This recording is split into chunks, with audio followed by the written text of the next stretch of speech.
Only one eyewitness account remains of this critical moment. It lies in the tomb of a soldier who fought in Ahmose's army against the Hyksos.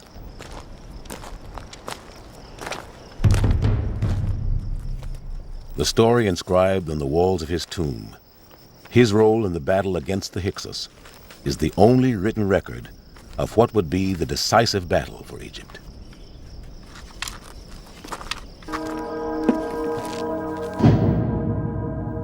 Let me speak to you and tell you the honors I received, how I was decorated with gold.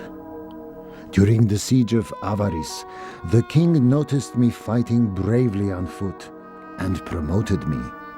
We took Avaris.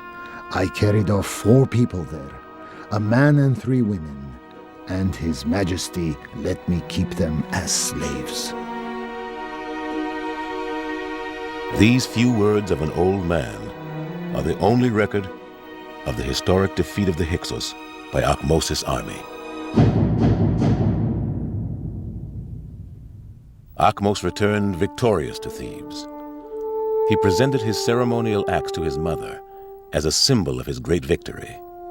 The work his father and brother had begun, he had finally completed.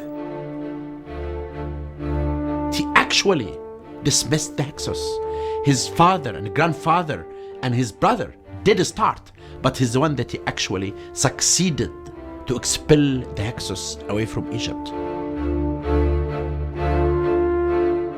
Ahmose was no longer merely the king of Thebes. He was now Pharaoh of a united Egypt. The reunification of Egypt is crucial. It means a new beginning. It means that Egypt is back to where it should be, as a unified land under the rule of one king, one pharaoh. It's a seminal moment. It's a beginning moment. There is sometime around maybe 1520 is the opening act in the new kingdom.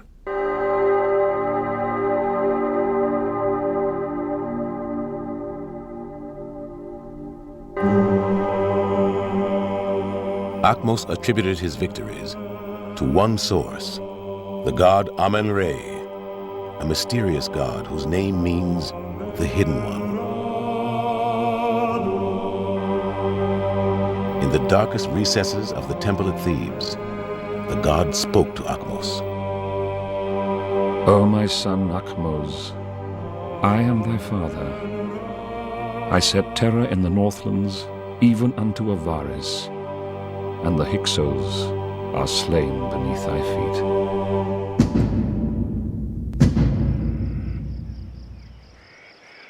The Egyptians were so in awe of Ahmose's victory over the Hyksos that the pharaoh himself was worshipped as a god. Ahmose, he was a hero. In the eyes of everyone, they were smiling, calling his name, building a chapel for him, asking God to protect him because he's God. But Ahmose's ambition went beyond uniting Egypt. He wanted gold to build Egypt into a powerful nation. He headed south with his army to Nubia. Some of the richest gold mines in the ancient world were controlled by the powerful Nubian king from his capital here at Kerma. In a series of battles, Ahmose's army crushed the Nubians. Once again, Ahmose was victorious. After 25 years on the throne, Ahmose died, but his legacy would live on. To ensure that foreigners would never rule his country again, he had pushed Egypt's borders beyond the Sinai Desert in the north and deep into Nubia in the south.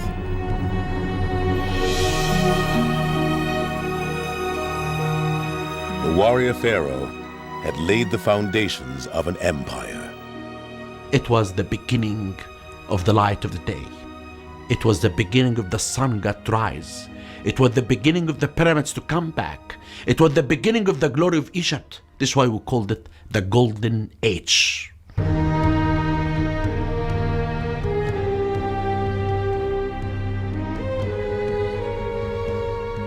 Ahmose had spent his life securing peace for Egypt.